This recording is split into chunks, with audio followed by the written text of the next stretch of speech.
আমাদের গ্রুপে ফুরফুরা শরীফের 36 জন ব্যক্তি যারা দাদা হুজুরের বংশধর, তারা 36 জন মিলে আমাদেরকে বয়কট করে যে 14 জন মাওলানার সঙ্গে ওয়াসওয়াসিয়াত করা যাবে না। তার ভিতরে আল্লাহ হুজুরের 4 জন পুত্র, আমরা 2 ভাই এবং আব্বা, মাওলানা গোলাম মাওলা সাহেব, মাওলানা আবু জাফর সাহেব, মাওলানা ইয়াকুব আলী সাহেব, মাওলানা আরো একজন রকিবউদ্দিন সাহেব, এইরকম 14 জনের নাম লিখে নিচে সিগনেচার করে দেওয়া হলো। 36 জন মানুষ ফুরফুরা দাদাহুজুরের বংশধর, যে 14 জনের সঙ্গে আমরা ওয়াসওয়াসিয়াত করি না, আপনারা এদেরকে দাওয়াত করে ওয়াসওয়াসিয়াত করাবেন না। কাগজটাও আমাদের হাতে এসেছে। তো তাতে কালিমুল্লাহ হুজুরের নৌকা দেখলাম ইন্তেকাল করেছেন, আল্লাহ পাক তাকে জান্নাতুল ফেরদাউস নসিব করুন, আমিন।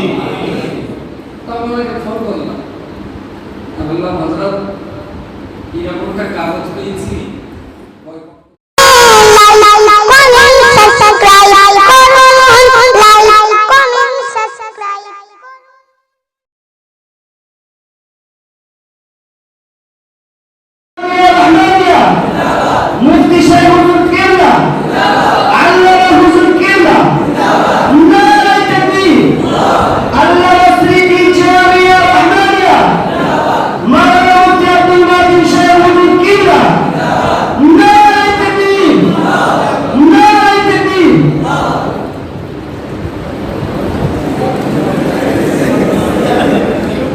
আমি বিগত আমাদের জলসায় যে প্রতিযোগিতা হয়েছিল, সেই প্রতিযোগিতায় প্রাইজ বিতরণের জন্য, পরিচালনা করার জন্য আমাদের শেখ হযরত মাওলানা মুফতি রবিউল ইসলাম সাহেব মাদ্দাজিল্লাহুল আলিয়া সাহেব আসবেন এবং তিনি এসে এই বিষয়টি পরিচালনা করবেন।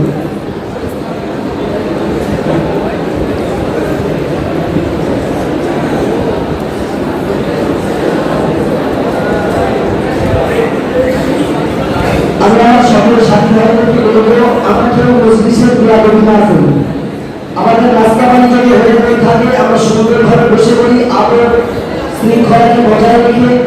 এখন আমাদের মধ্যে তারা উপস্থিত বাণী, অমূল্য বাণী আমরা শুনব। তিনি আমাদের মধ্যে অনেকক্ষণ এসেছেন, আমরা তাকে স্টেজে আসার জন্য আবেদন করব। আমাদের শ্রদ্ধেয় হযরত মাওলানা মুফতি আব্দুল ওয়াহিদ সাহেব মাদ্দাজিল্লাহুল আলিয়া তিনি আসবেন। আমরা সকলে চাদর পাখির গায়ে তার মধুর বাণীকে শ্রবণ করব।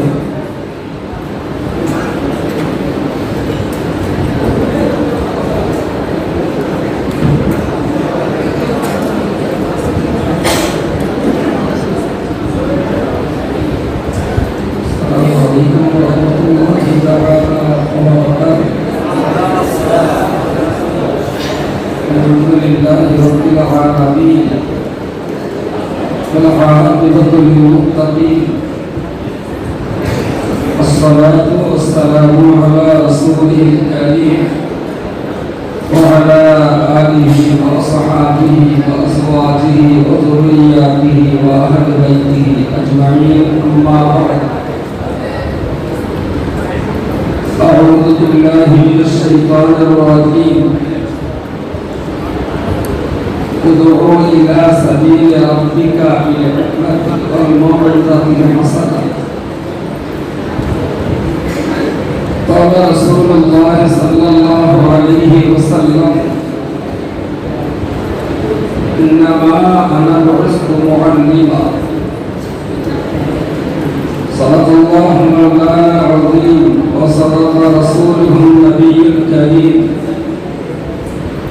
ونحن على ذلك من الشاهدين والشاكرين، والحمد لله رب العالمين.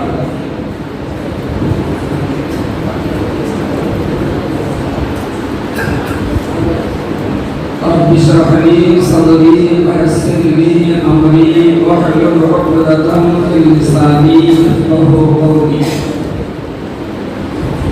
يسر ولا تعسر وتمم بالخير رب زدني علما وألحقني بالصالحين ইসলাম আজকের সভার পরিচালক এবং সভাপতি মঞ্চবিষ্ট আসাদুল্লাহ কারাম জামিয়া রহমানিয়া ছাত্রদের নিজস্ব সংগঠন এই আঞ্জুমান আমি আল্লাহ শুকর গুজার হচ্ছি নবী রাসূলের প্রতি দরুদ ও সালাম নিবেদন করছি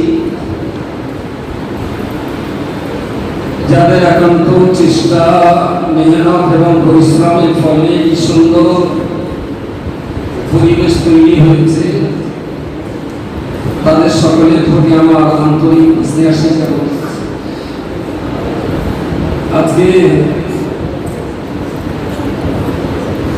2021-22 শিক্ষাবর্ষে আজকের এই বিদায় আঞ্জুমান অনুষ্ঠান আবার আল্লাহ যদি রাজি থাকেন বা রমজান ইনশাআল্লাহ নতুন উদ্যমে আবার শুরু হবে। আমি বিশেষ কিছু কথা বলার জন্য তোমাদের সামনে দাঁড়িয়েছি। এই কথাগুলো অত্যন্ত গভীর ভাবনা চিন্তা করে বুঝতে হবে। আমরা জানি প্রিয় রাসূল সাল্লাল্লাহু আলাইহি ওয়াসাল্লামের সাহাবী হযরতদের ভিতরেও মাঝে মাঝে মতৈক্যতা দেখা দিত। যেমন উহুদ যুদ্ধের প্রাক্কালে প্রিয় রাসূল সাহাবী হযরতদেরকে নিয়ে পরামর্শ করতে বসেছিলেন। কারো প্রস্তাব ছিল মদিনার ভিতরে থেকে যুদ্ধ করা, কারো প্রস্তাব ছিল মদিনার বাইরে যে যুদ্ধ করবা, কারো প্রস্তাব ছিল যুদ্ধে মেয়েদেরকে সঙ্গে রাখবা। সাহাবীরা নিজেরাই বিভিন্ন বিতর্কের মধ্য দিয়ে সর্বশেষ একটা জায়গায় তারা পৌঁছে যেত। জঙ্গে আহজাবে আমরা দেখেছি প্রিয় রাসূল সাল্লাল্লাহু আলাইহি ওয়াসাল্লাম নিজের সিদ্ধান্তকে অগ্রাহ্য করে দিয়ে সাহাবী হযরতদের সিদ্ধান্তকেও প্রাধান্য দিয়েছিলেন। এমন ঘটনাও ইতিহাসে আমরা দেখি। তো জ্ঞানী মানুষদের বিতর্ক মতৈক্য এটা আল্লাহর রহমত। হানাফি, শাফিঈ, মালিকি এবং হাম্বলি আল্লাহকে পাওয়ার জন্য, আল্লাহ ওয়ালা হওয়ার জন্য, আল্লাহ জমিনে আল্লাহ দ্বীনকে প্রতিষ্ঠিত করবার জন্য ইমাম এবং মুজতাহিদিন বিশেষ চারটি রাস্তায় বিভক্ত হয়ে পড়েছিলেন। তবে এই চারটি রাস্তায় বিভক্ত হওয়া সত্ত্বেও ইসলামের কোনো ক্ষতি হয়নি, বরং এই চারটি রাস্তায় বিভক্ত হওয়ার কারণে ইসলামের অনেক কল্যাণ সাধন হয়েছে। আমরা বলি চার মাযহাব। যাহাবা ইয়াযাহাবু শব্দ থেকে মাযহাব শব্দের উৎপত্তি যদি হয়,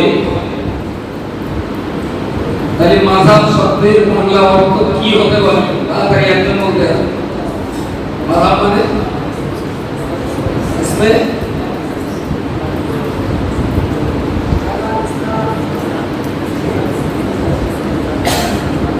चला रास्ता, ज़र्फ़े ज़मान और ज़र्फ़े मकाने আমরা যা পড়াশোনা করি এটা দাফে মাকান, চলার পথ, যাওয়ার পথ বা লক্ষ্যস্থানে পৌঁছানোর পথ। তো কেউ যদি হানাফি মাযহাব মেনে চলে, তিনি ইসলামের সুনির্দিষ্ট লক্ষ্যে পৌঁছে যাবেন।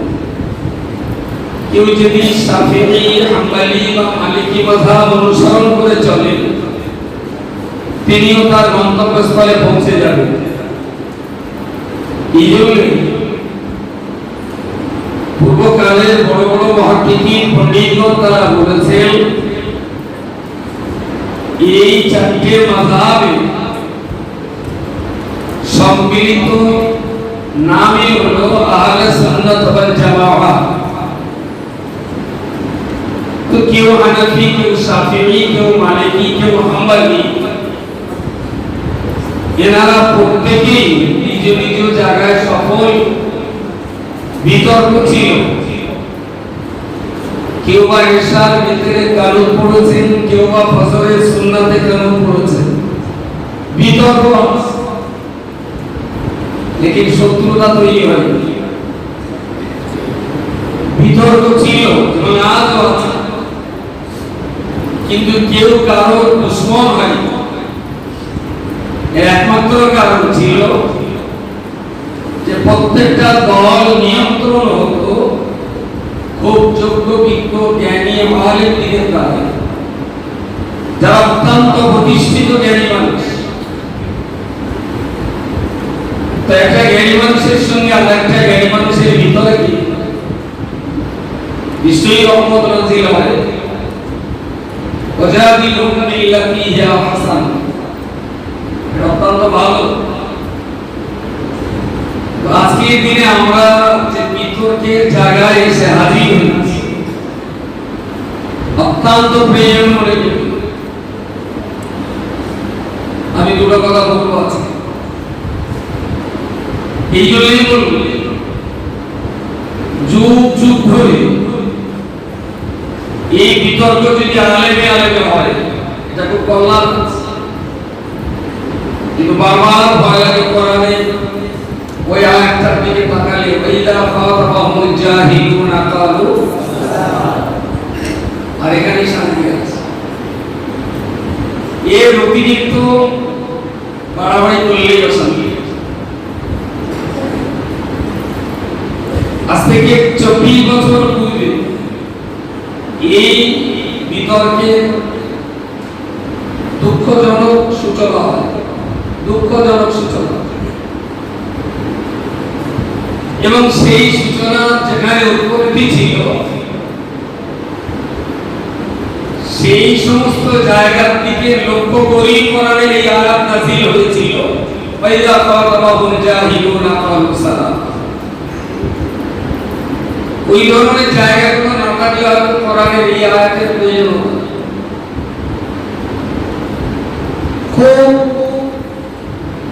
একটা অশিক্ষিত, অজ্ঞতা এবং অন্ধকারের ভিতরে এই বিতর্কের ঝড় শুরু হয় 24 বছর আগে। আল্লামা ইবনে বড় মাওলানা রুহুল আমিন রাহমাতুল্লাহ আলাইহি, তাকে মুজাদ্দিদ বলা যাবে কি যাবে, ওটা অত্যন্ত স্বাভাবিক একটা বিষয়।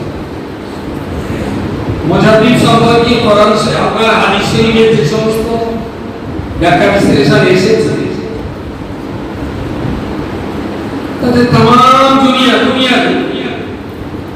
যখন যেখানে দিনের গভীর সংকট দেখা দিচ্ছে, তখন সেখানে দিনের সংস্কার করার জন্য মুজাদ্দিদ আসেন। এটা হাদিস শরীফে আছে।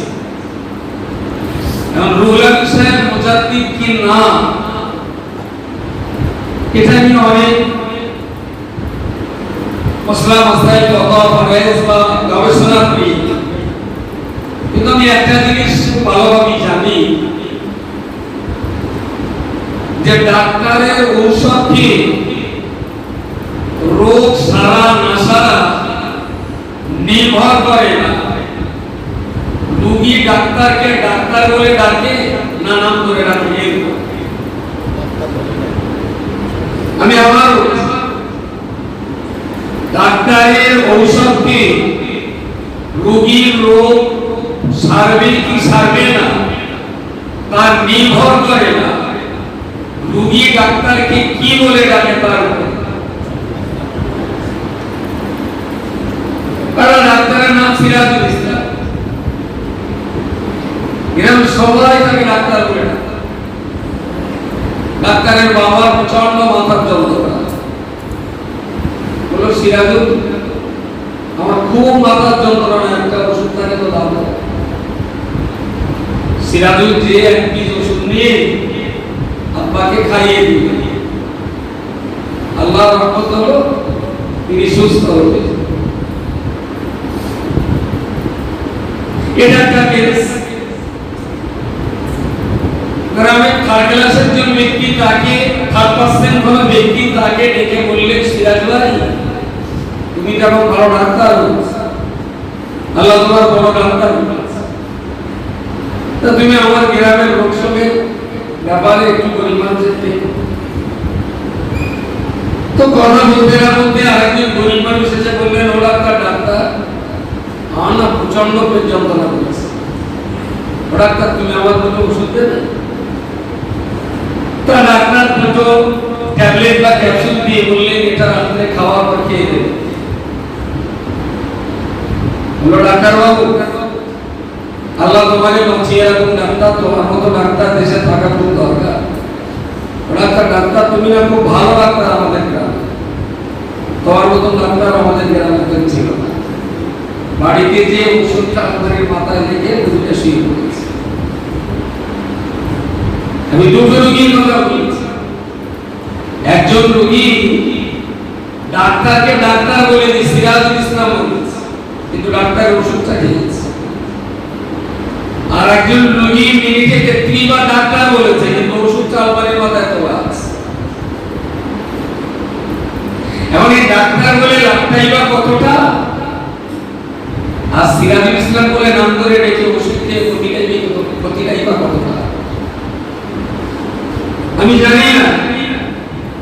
আল্লামা রুহুল আমিন সাহেব তিনি আল্লাহর কাছে মুজাদ্দিদ কি মুজাদ্দিদের না সেটা আলোচনা সাধন, কিন্তু রুহুল আমিন সাহেবের কবির জ্ঞানে বহিঃপ্রকাশ তারই মসলা মাসাইল ফাতওয়া ফারায়েদ এগুলো যদি আমরা ঠিকঠাক মতো নিজেদের জীবনের কাজে লাগাতে পারি, রুহুল আমিন সাহেবকে মুজাদ্দিদ না বললেও ইসলাম মেনে চলার জন্য তার কোনো ক্ষতি হবে না।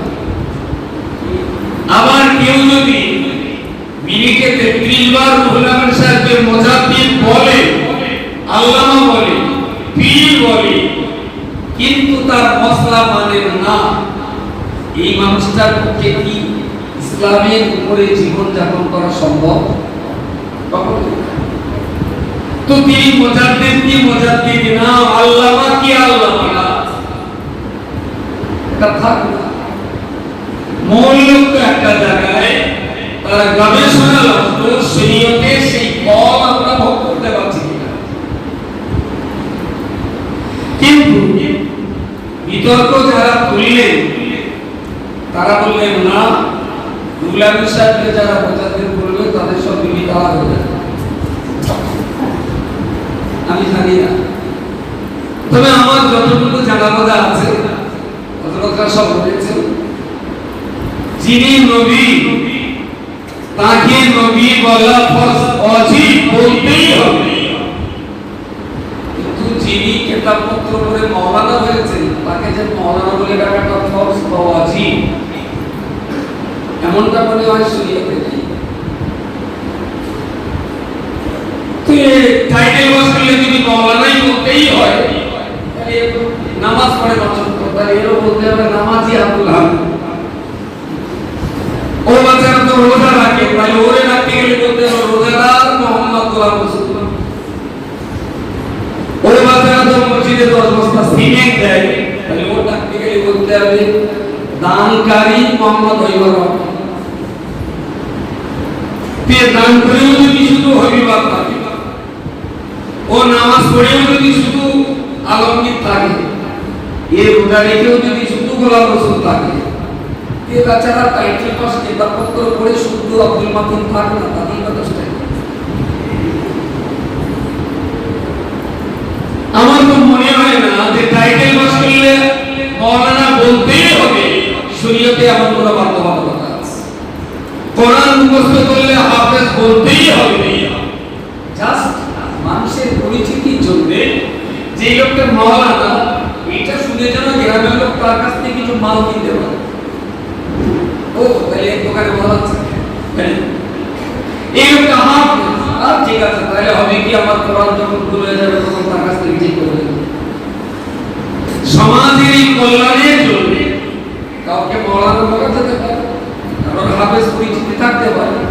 যার যেটা মসলার প্রয়োজন হলে কেউ মাওলানার কাছে যাবে, কোরআনের আয়াতের প্রয়োজন হলে হাফেজের কাছে যাবে।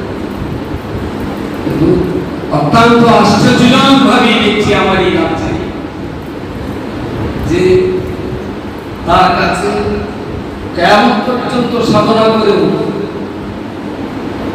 আল্লাহমতি কটা হয়তো পুষ্টি সনদ বলতে পারবে না, তার আগে এখন আল্লাহ লেখা। কোরআন শরীফে শুরু এবং শেষ আয়াতটা কোনটা, এই কোন আয়াত শুরু আর কোন আয়াত শেষ, আর আয়াত কারে বলে ওয়াকফে লাজিম কারে বলে সাক্তা কারে বলে, এই সম্পর্কে এবিসিডি জানতে গেলে সেও এখন প্রস্তাব লোক পাস। এই চরম পরিস্থিতির মাঝখানে সত্যিকারের অর্থে বলতে কি বিতর্ক যখন শুরু হলো, আমরা বললাম তিনি যদি আল্লাহ হন আল্লাহর কাছেই থাকুন, আমি আল্লাহ তিনি যদি আল্লাহ যদি নাও বলি তাতে আমার কোনো ঈমানের ক্ষতি হবে না। নবীকে নবী বলতেই হবে, নবী না বললে ঈমান চলে যাবে। কিন্তু আল্লাহকে আল্লাহ বলতেই হবে, না বললে ঈমান চলে যাবে, এমন কথাটা আমার মনে হয় ইসলামে।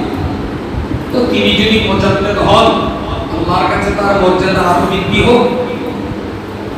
আর তিনি যদি মুজাদ্দিদ নাইবা হন, তাহলে তার গবেষণার মতো কিতাবগুলোকে আমরা অস্বীকার করতে পারছি না। তিনি এক জ্ঞানী ব্যক্তি ছিলেন। ঠিক সেই রকম সময় 22 বছর আগে আর একটা জ্বর শুরু হলো, অস্ট্রেলিয়ার টাকা নেওয়া এবং চেয়ে নেওয়া এবং চেয়ে। তো ফুরকান শরীফে দাদা হুজুর কাল্লার যে ওসিয়ত, সেই ওসিয়ত নামা অনুযায়ী তিনি লিখেছেন আলিমের ইলম এবং পীরের বিরক্ত যেন টাকা কামাই করার জন্য না হয়। আলিম ও পীরগণ আল্লাহর রাস্তায় ওয়াজ নসিহত করবে। ওয়াজ নসিহতের পরে কর্তৃপক্ষ যদি কিছু উপহার নজরানা দেন সেটা গ্রহণ করা যায়, সামর্থ্য থাকা সত্ত্বেও নজরানার পয়সার জবরদস্তি আদায় করা হারাম। এমনকি কেউ যদি ইশারা ইঙ্গিত করে নজরানার পয়সা আদায় করে, উনি লিখেছেন সেটাও হারাম। বিতর্কের জ্বর সাংঘাতিক ভাবে হয়ে গেল। ঠিক সেই রকম একটা সময়ে আমাদের ফুরকান শরীফের 36 জন ব্যক্তি যারা দাদা হুজুরের বংশধর, তারা 36 জন মিলে আমাদেরকে বয়কট করে যে 14 জন মাওলানার সঙ্গে অসোসিয়েট করা যাবে না। তার ভিতরে আল্লাহ হুজুরের 4 জন পুত্র, আমরা 2 ভাই এবং আব্বা, মাওলানা গোলাম মোহাম্মদ সাহেব, মাওলানা আবু জাফর সাহেব,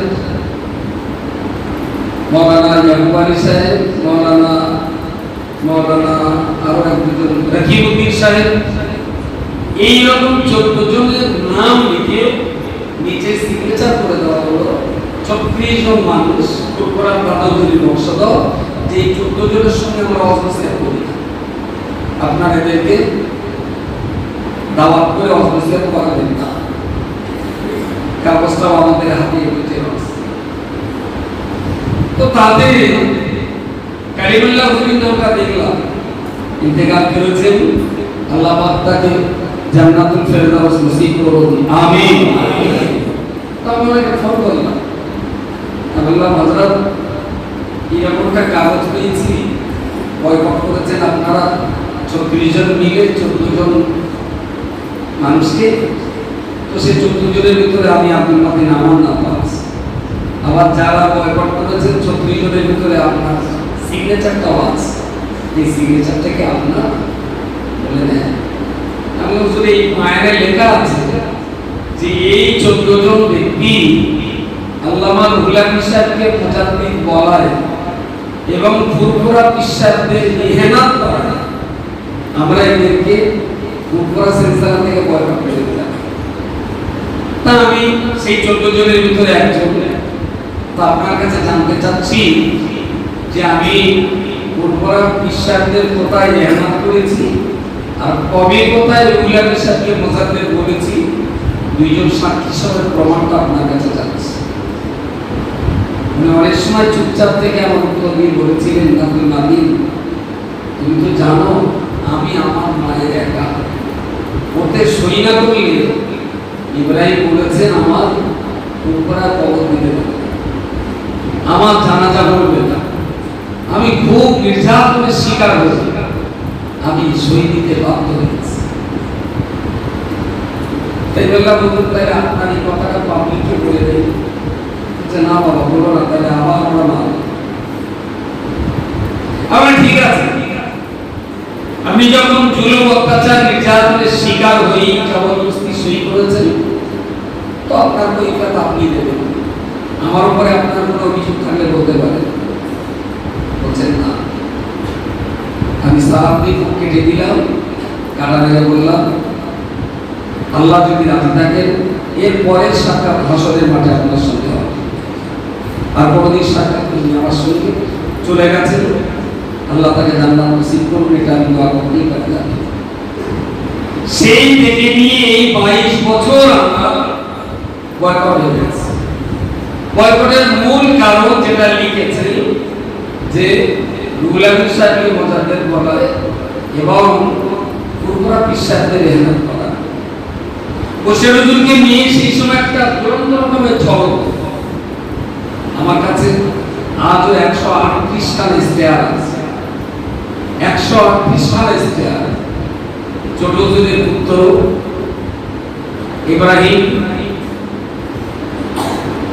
সিদ্দিক শব্দটা না বলার জন্য দুঃখিত আর কি, কিন্তু বলতে পারছি। ইব্রাহিম 138 টি ইশতেহার এত বাজে বাজে কটূক্তি করে বশির হুজুরের ইজ্জত হরমত দেশে আঘাত করেছে, যা ঠান্ডা মাথার মানুষের পক্ষে মেনে নেওয়া সম্ভব ছিল না। 7খানা বই লিখেছে, সেই 7খানা বইয়ের ভিতরে সাংঘাতিক ভাবে আল্লামা রুহুল আমিন সাহেব হুজুরের প্রতি আক্রমণ করা হয়েছে। এই সমস্ত কিছু চলতেই থাকবে, দুবার তিনবার করে দরবার শরীফে যে আলাপ আলোচনার মাধ্যমে সমস্যার সমাধানের চেষ্টা করা হয়, শেষ রক্ষা হয়। আসলে মাতব্বরী চাবি আলেমের হাতে ছিল না, জাহেলের হাতে চলে গেছে। যদি আলেমের হাতে থাকতো তাহলে এই সর্বনাশা ঘটনা কখনই ঘটতো না। তালজামু জামাআতাল মুসলিমিনা ওয়া ইমামাহুম, কিতাবুল ফিতনে মিশকাত শরীফের এই হাদিস, এই হাদিসের আমল যদি আজকে করতেই হয়, অত্যন্ত দুঃখ আর বেদনার সঙ্গে বলছি দরবার শরীফের দাদা পীর কেবলার নীতি আদর্শের প্রতি আমরা 100% আনুগত্য স্বীকার করার জন্য জীবনের পর্যন্ত চালিয়ে এসেছি, বাকি জীবনটার চলুক এটা কামনা করছি। কিন্তু আজকে পড়ায় একজন ইমামকে অনুসরণ করে আমাকে চলতে হবে। ফুরফুরা শরীফের ভিতরে এখন 47টা সংগত, ইমাম কর্মকারে আর বক্তারি কর্মকারে, ইমামগিরি নেতাগিরি যোগ্য একটা নেতৃত্ব ছাড়া কোন সংগঠন চলতে পারে না। প্রিয় রাসূল সাল্লাল্লাহু আলাইহি ওয়াসাল্লাম বলেছেন, লা ইসলাম ইল্লা জামাআ ওয়া লা জামাআ ইল্লা ইমাম ওয়া লা ইমাম ইল্লা ইতাআ ইল্লা বিতাআ। দলবদ্ধ ছাড়া ইসলাম থাকে না, আর ইমাম ছাড়া দলবদ্ধ হওয়া যায় না, আর আনুগত্য স্বীকার করে চলা ছাড়া ইমাম ঠিক করা যায় না। আজকে সেই জায়গায় দাঁড়িয়ে আজ 22টা বছর ওই বয়কট ওই আমাদের জীবন চলছে। একটা টাইমে যে তাদের ইশতেহারে তারা লিখলো আল্লামা রুহুল আমিনের কবর জিয়ারত করা তো দূরের কথা, রুহুল আমিনের কবর দেখার চেয়ে বসিরহাটের কালী মন্দির দেখা বেশি সহজের কাজ। আজও আছে সেই ইশতেহার আমাদের কাছে। বইতে লিখেছে যে রুহুল আমিন সাহেব তার ছেলেকে হেদায়েত করতে পারে, সে রুহুল আমিন বাংলার মানুষের হেদায়েতের পথ দেখাবে কি করে? রুহুল আমিনের ছেলে আব্দুল মাজেদ মাতাব ছিলেন দেবজারি সিনেমা হলে টিকিট বেলা করতেন। লোকটার মৃত্যুর পরেও তাঁর সম্পর্কে কঠিন গালিগালাজ সাংঘাতিক রকমের। আমার সঙ্গে সবাই দিল, আমি 138 খানা ইশতেহার এবং তাদের এই অপব্যাখ্যা অবজ্ঞা করবার 7খানা কিতাব নিয়ে আমি তোমাদের সঙ্গে একদিন সময় দেব। আমি জানি এই উঠতে প্রজন্ম 22 বছর আগের সেই ইতিহাস এরা জানে না।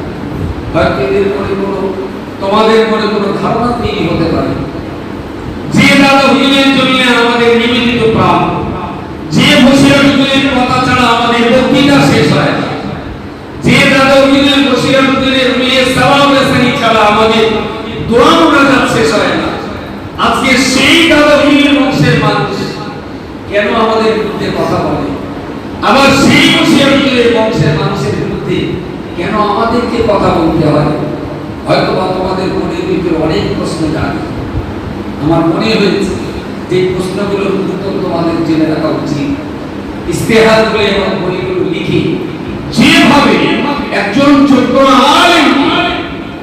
যোগ্য আলেমের দ্বীনের উপরে যে ইহনাত তারা করেছে, ইহনাতুল উলামাই কুফর, এই আয়াত তার জন্য অবশ্যই প্রযোজ্য। আলেম হিসাবে আল্লাহ হুজুরের কোন বিকল্প ছিল না তৎকালীন যুগে।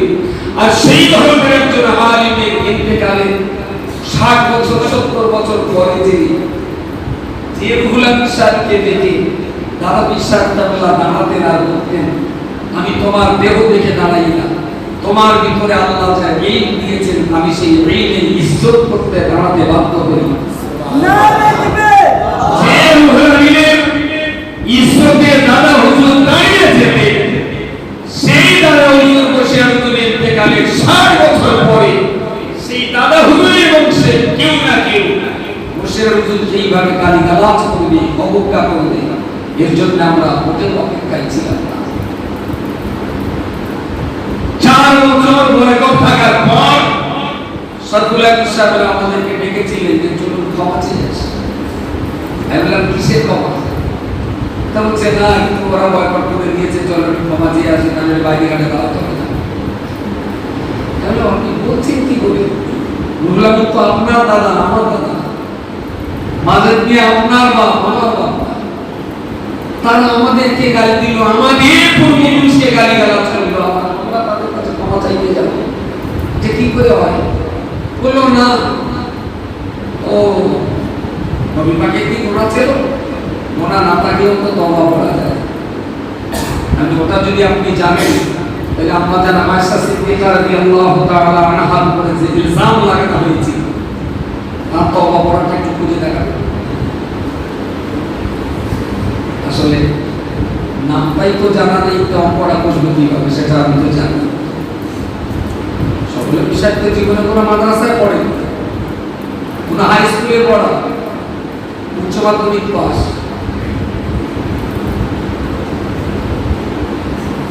মনিরুল ইনসান যে মাদ্রাসায় পড়েছিলেন সেই মাদ্রাসায় এসে উদ্বোধন করবেন দাজ্জাল। তারপরে মাদ্রাসা তৈরি হয়েছে, মাদ্রাসা যোগ করেছে। এই সমস্ত পার্টি যদি আজকে ধর্মের পোশাক পরে ধর্মীয় স্টেজে দাঁড়িয়ে ধর্মের পুলিশ এটা কখনই মনে হয় যে এটা অযোগ্য ব্যক্তি যখন যোগ্য ব্যক্তির আসন দখল করবে, ফান্তাজি ইসলামা, সেদিন তোমরা কে আমাদের অপেক্ষা করো।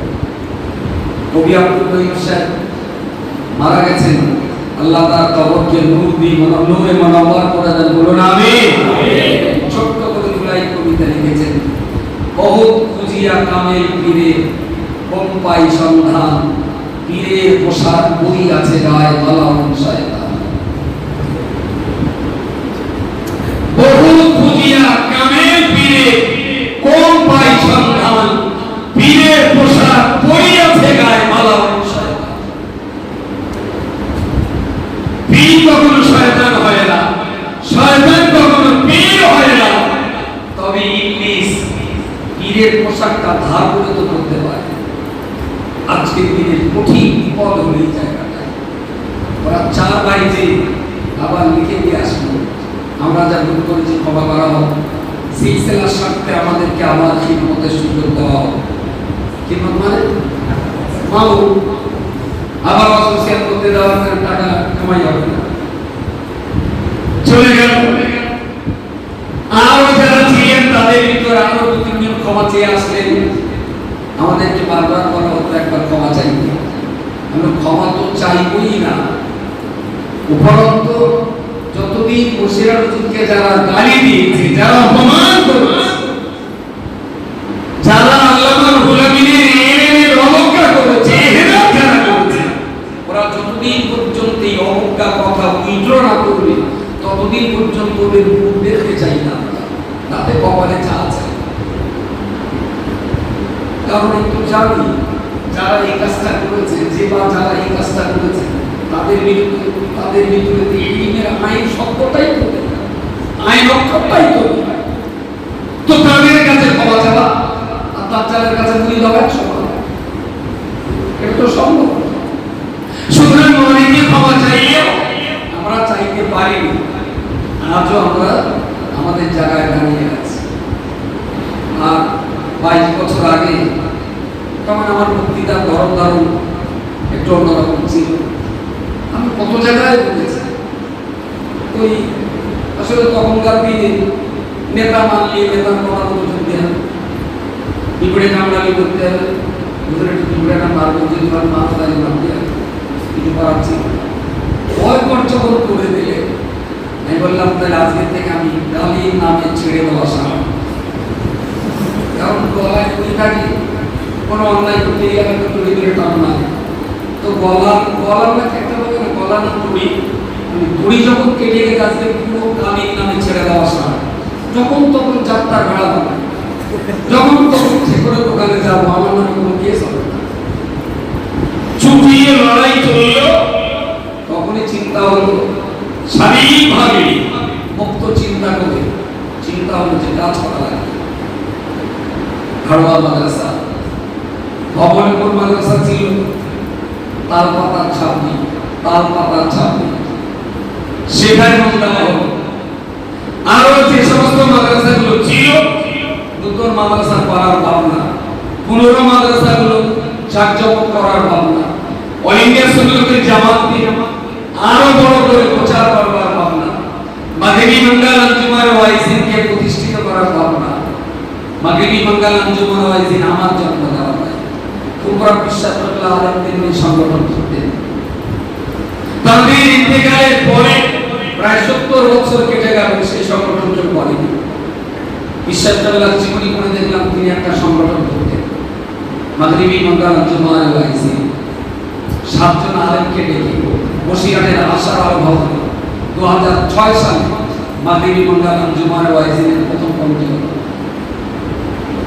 দাদা বিশ্বাস কেবল জীবনী দেখলাম, দেখবেন একটা পত্রিকা আছে, সেই পত্রিকায় তৎকালীন দিনের সম্পাদক ছিলেন মাওলানা আব্দুর রহিম সাহেব, আল্লামা রুহুল আমিন সাহেব সেই পত্রিকা ধারাবাহিকভাবে লিখতেন। পত্রিকাটার নাম মোহাম্মদ পত্রিকা। আমরা চলো তাই দাদা থাকলাম এই পত্রিকার জন্য সলা পরামর্শ দিলেন। আব্দুর রহিম সাহেব সম্পাদনা করতেন, বসে এই পত্রিকার ধারাবাহিকভাবে মাসলা মাসাইল ফতোয়া ফারায়েজ লিখতেন। আমাদের একটা পত্রিকা দরকার, নতুন করে সেই বঙ্গবন্ধুর পত্রিকা আবার জন্ম দিয়ে নতুনভাবে পত্রিকা চালাবার জন্য চেষ্টা চালিয়ে যাওয়া। একটা পর একটা কাজে হাত দিতে দিতে 7, 8, 9, 10 বছর পেরিয়ে গেল, কাজও কর্মকাণ্ডায় বাড়ছে, ফতোয়াও এইরকম চলছে, দুরন্ত রকমের ফতোয়া। অস্করে টাকা চেয়ে নেওয়া হারাম, এ ফতোয়া যারা দেবে তাদের বিদায় হয়ে যাবে। আজিব আজিব ফতোয়া, যেসব ফতোয়া দেখলে ইবলিস শয়তান তাও হার্ট অ্যাটাক করবে, যেসব ফতোয়া আমাকে বলতাই এর আমার কথা বলতে একেবারে চোখ কান বন্ধ করে দিয়ে সাংগঠনিক পরীক্ষার পরীক্ষা দিয়ে ধীরে ধীরে ধীরে ধীরে কাজের জায়গা বাড়তে লাগলো। এই জামিয়া রহমানিয়া তৈরির ব্যাপারে প্রায় 3 বছর ধরে আমরা চেষ্টা চালিয়ে যাচ্ছি যে কোথায় একটা প্রতিষ্ঠান, বড় প্রতিষ্ঠান করা যায়। আরো মাদ্রাসায় ক্লাস চলছে, ভবানীপুরে ক্লাস চলছে, বন্দাবতায় ক্লাস চলছে, আর ছোট ছোট মাদ্রাসায় চলছে। কিন্তু আমাদের তো বড় ক্লাস তো একটা না হলে দর্শন দিয়ে কি হবে, তাহলে একটা বড় মাদ্রাসা করতে হবে। জায়গা দেখলাম পালাঞ্চল, জায়গা দেখলাম হায়দারপুরে, জায়গা দেখলাম বাগচলা কীর্তিপুরে, জায়গা দেখেছিলাম ইটিটা ঘাটে, জায়গা দেখেছিলাম কাঁচকল বারাসাতে। বিভিন্ন দিক দিয়ে সুইটেবল প্লেস আর হয় না। ওতে ওতে আল্লাহ রহমত হলো, এই জায়গাটা তখনও নিশ্চিত হয়নি। জায়গাটার একটা সন্ধান মিটিং হয়েছিল জুলহসতলার একটা আমাদের দুপুরবেলা ফাঁকা আমদানি হচ্ছে, বসে মিটিং হচ্ছে, একটা বড় প্রতিষ্ঠান আমাদের করতে হবে। তো আমাদের আল্লাহ ভালো রাখুন, মান্নান সাহেব এবং প্রধান সাহেব আমাদের কাজটা দিয়ে যে আপনার অন্য জায়গায় না করে গোপালপুরে আমাদের এই এলাকায় কোথাও একটা জায়গা করবো। তো সেই দিন বসে শপথ নেওয়া হলো, প্রতিষ্ঠান আমরা করবো এই জায়গা যেখানে হয় নাম ঠিক করা, নাম হলো জামিয়া রহমানিয়া। তো রহমানিয়া কেন? তো আল্লাহ পাকের এক নাম রহমান, সেই সঙ্গে সঙ্গে বজলুর রহমান দরগাপুরি, ইনি আমাদের একেবারে কাছাকাছি মানুষ। আমি নিয়ে মাদ্রাসা হুজুর আছে, সিদ্দিকিয়া মাদ্রাসা হুজুর আছে। দরগাপুরি সাহেবের নামটা তো আস্তে আস্তে চিনে যাচ্ছে। দরগাপুরিকে হয়তো আমাদের অনেকে চেনা নাও থাকতে পারে। ওনার বাড়ি বাংলাদেশ। দেশ যখন স্বাধীন হয়ে এখানকার মুসলমানরা যখন ওপারে যাচ্ছে, দরগাপুরি তখন ওপার থেকে জমি বিনিময় করে এপারে চলে যেত। লোকে জিজ্ঞেস করেছিলেন ওরা মুসলমানদের দেশ, এটা হিন্দুদের দেশ, আপনার এপার থেকে ওপারে যাচ্ছে, এপার থেকে ওপারে যাচ্ছে মুসলমানরা, মুসলমানের ওপার থেকে এপারে আসছে দেশটা। বললেন বাংলাদেশে ভাত সস্তা, কিন্তু ভাত সস্তা হবে কিন্তু ইমানটা খুব কঠিন হয়ে পড়বে। ইন্ডিয়াতে ভাতের কষ্ট হবে কিন্তু ইমান রাখাটা বাংলাদেশের চেয়ে বোধহয় একটু সহজ হবে। তাই আমি বাংলাদেশ ছেড়ে ইন্ডিয়াতে এসেছি। দর্শক হিসাবে সেই বক্তব্যটা আজকে যখন দেখি বাংলাদেশে জেলখানাতে আলেমদের, বাংলাদেশের জেলখানায় যখন আলেমদের অবস্থান ঘটছে, তখন মনে হয় ওটার ভিতরে আল্লাহ বোধহয় কিছু দূরদর্শিতা এসে দিয়েছে। যাই হোক, দরগাপুর হিসাবের নাম বজলুর রহমান। তো রহমানিয়া জামিয়ার সাথে মিলিয়ে দেওয়া হবে, কিছু কাগজপত্র ছাপাছাপি হলো, কখনো জায়গা ঠিক না। সেই কাগজ পড়েই হুঙ্কা শুরু হলো যে আমার বাপের নামে যদি মাদ্রাসা হয় আমি কেস করে মাদ্রাসা বন্ধ করে দেবো। দরগাপুর হিসাবে ছেলে হুঙ্কা দিয়ে, তো সেই রকম একটা পরিস্থিতি আবার নাম পাল্টাতে হয়। আমি কলকাতার এক সিনিয়র উকিলের সঙ্গে কথা বললাম, বললাম স্যার এরকম একজন মহান ব্যক্তি ছিলেন, তার নামে আমরা প্রতিষ্ঠান করবো, এই প্রতিষ্ঠান তারা কি ক্ষতি করতে পারে? কেন বলো? তাহলে এই ব্যাপার বুঝলাম। তুমি আমার কামটা টেনে বললে ঠিক আছে, যা তুমি মাদ্রাসা আর স্কুল চাকরি কর, তারপর যদি কেউ কেস করে তোর কেসে লড়াই করে জিতিয়ে দেওয়ার দায়িত্ব আমার। শুনে আমার খুব ভালো লাগলো। তার মানে একটা নাম দিতে যেও মামলা মোকদ্দমার হুমকি শুনতে হয়েছে, একটা কঠিন সময় কেটে গেছে। তো তারপরে আল্লাহ রহমত হলো, জামিয়া রহমানিয়ার এখানে শুভ সূচনা হলো।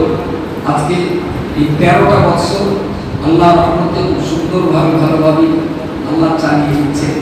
যদি আমার সঙ্গে কোনোদিন সময় দিতে পারে, আমি ইস্তেহারগুলো এক এক করে তোমাদের পড়াবো, একটু পড়তে হবে।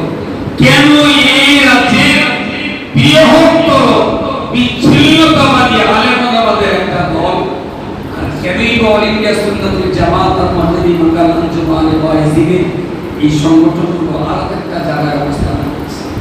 এর অনেক লম্বা চওড়া ইতিহাস আছে, যেটা আজকের দিনে তোমাদের না জানলে আগামী দিন হয়তো তোমাদের ভিতরে কোনো ভুল ধারণা কাজ করতে পারে। এদের দাদা হুজুরের নাম এত করে, বসির হুজুরের এত সমীহ করে, কিন্তু দাদা হুজুরের ছেলেমেয়েদের সঙ্গে কেন হয় না, বসির হুজুরের ছেলেমেয়েদের সাথে কেন হয় না, এই প্রশ্ন তোমাদের ভিতরে থেকে যেতেই পারে। অনেক দিন চেপেছিল, অনেক দিন চেপেছিল, একটা ছোট্ট আয়লার চড়ে নতুন করে সেই ফাইল আবার খুলতে হচ্ছে, নতুন করে সেই ফাইল আবার খুলতে হচ্ছে। মানুষকে এই মুক্তি প্রজন্মকে ইতিহাসটা জানাতে হবে, বোঝাতে হবে। খুব দুঃখজনকভাবেই বলি আর আনন্দে উৎসাহিত হয়েই বলি, ইসলাম জিন্দা হতা হয় হর কারবালা কে বাদ। আমি ভবানীপুরে জলসায় বলেছিলাম এবার, খুব হিম্মতের সঙ্গে বলেছিলাম, শিল্পী যে শিল্প তৈরি করে, নিজে হাতে তৈরি করা শিল্প, শিল্পী কোনোদিন নষ্ট করে না, এটা তার কৃতিত্বের প্রমাণ। যিনি নিজে হাতে কোনো জিনিস তৈরি করে, তিনি কখনোই নিজের তৈরি করা জিনিস তিনি নিজে ভাঙেন না। তাই বলেছিলাম যে ভবানীপুর মাদ্রাসার এই জলসা, এটা আল্লাহর কোরআনে রাসূলুল্লাহ দ্বীনের খিদমতের এই প্রতিষ্ঠান, ইলমে দ্বীন টিকিয়ে রাখবার এই সংগঠন, এই প্রতিষ্ঠান, এই মাদ্রাসা। তো আল্লাহ বৃষ্টি দিয়ে আজকের এই জলসা যখন বন্ধ হয়েছে, তো আমি আশা করতেই পারি শিল্পী নিজেই যখন তার শিল্পকে ভেঙেছে, তাহলে নিশ্চয়ই বড় কোনো একটা শিল্প তৈরি করার জন্যই বোধহয় শিল্পী ছোট শিল্পটাকে ভেঙেছে। আমার কথা বলে তো আমার আজ এটা মনে হচ্ছে যে আমরা যে জায়গায় ছিলাম, আছি এবং আগামী দিনে থাকবো, তবে যদি কোনোদিন যে নীতির লড়াই আল্লাহ নজরুলের করে অপবাদ দেওয়া গালিগালাজ, তারা যদি কোনোদিন উইড্র করে দেয়, কোনো সমস্যা নেই। আর আমরা দেশমুখী, আমরা তো কারো তালাক দেই, আমরা কাউকে তালাক দিই। সুতরাং যারা আমাদের তালাক দিয়েছে তারা ইয়া বলে, আমরা তো তালাক দিইনি, আমরা তো দল থেকে কাউকে বার করে দিই, বরঞ্চ তারা আমাদের দল থেকে, তাদের দল থেকে তারা আমাদের বার করে দিয়েছে। আবার আমাদের এই দল থেকে কেউ যদি বেরিয়েও যায়, এটা ধরে রাখার জিনিস নয়।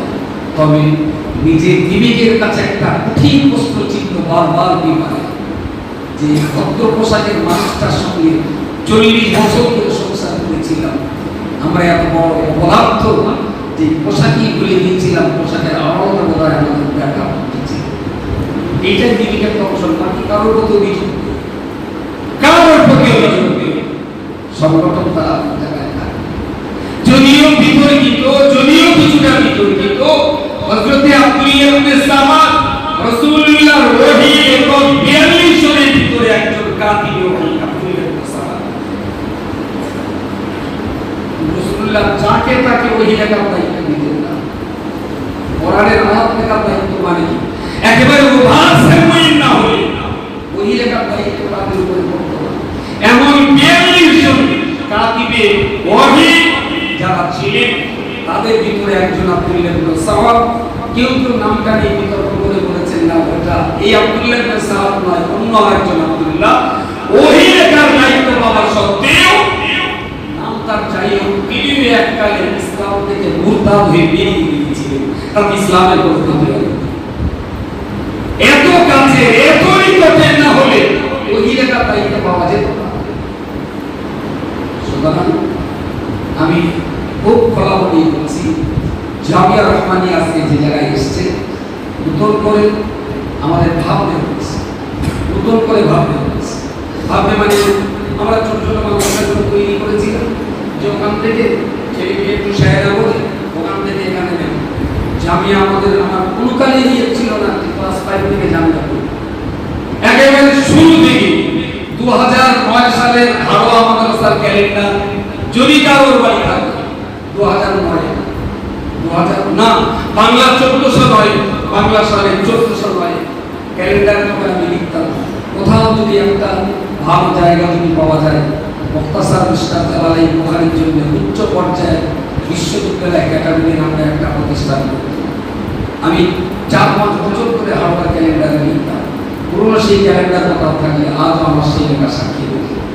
ইনশাআল্লাহ চলছে খুব ভালোভাবে, কিন্তু জামিয়া পড়া আমাদের দিয়ে যেতেই হবে এবং ধীরে ধীরে ধীরে ধীরে আরও কিছু সিস্টেম, আরও কিছু ক্লাস, আরও কিছু সেশন বাড়ানোর ব্যাপারে আমাদের ভাবনা চিন্তা চলছে।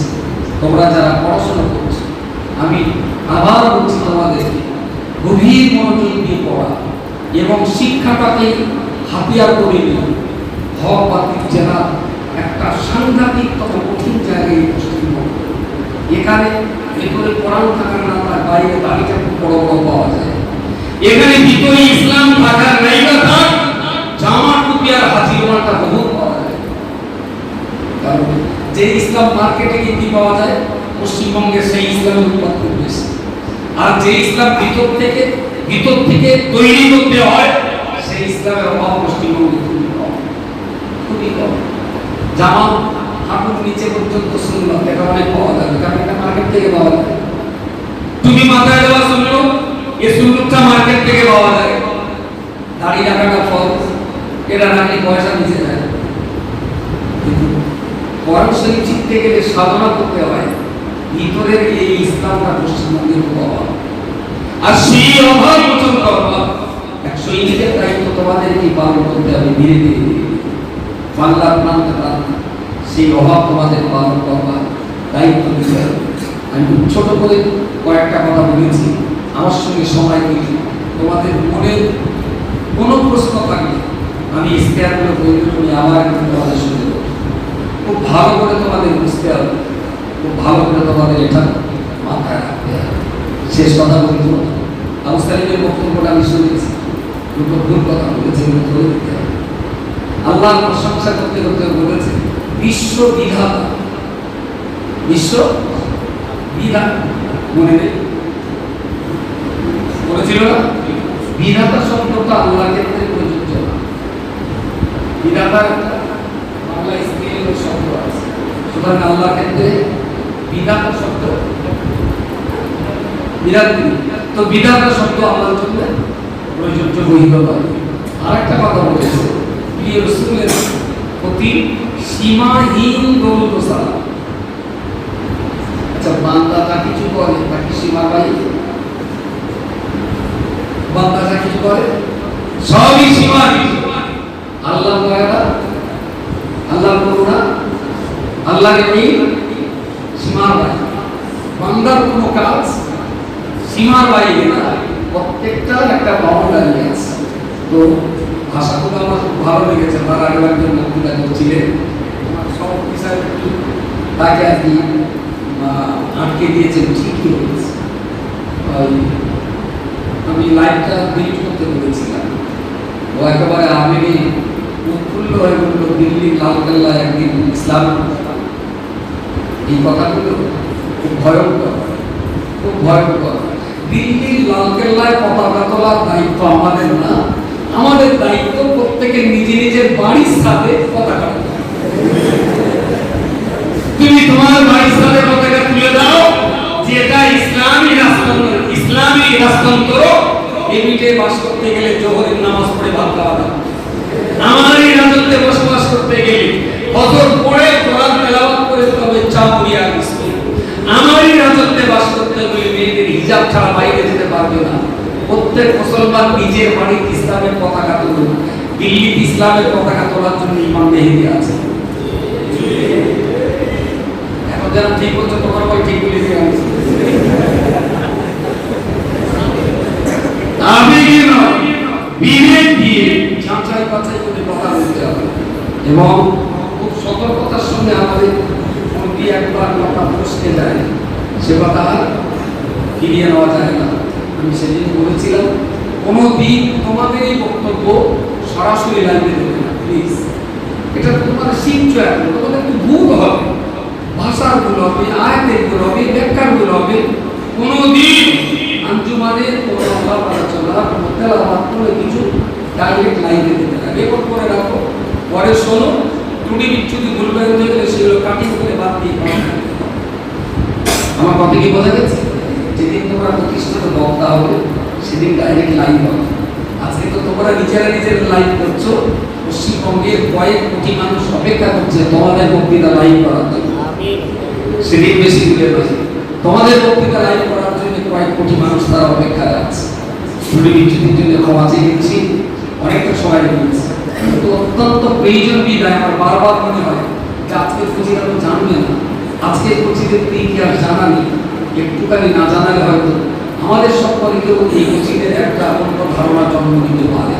সেই জন্যে জাস্ট আজকে ছুঁয়ে গেলাম, আল্লাহ রাজি থাকলে যদি প্রয়োজন মনে করে কখনো আমি তোমাদের সঙ্গে সবাই দেবো। আলহামদুলিল্লাহি রাব্বিল আলামিন। আসসালামু আলাইকুম ওয়া রাহমাতুল্লাহি ওয়া বারাকাতুহু। নারায়ে তাকবীর, নারায়ে তাকবীর।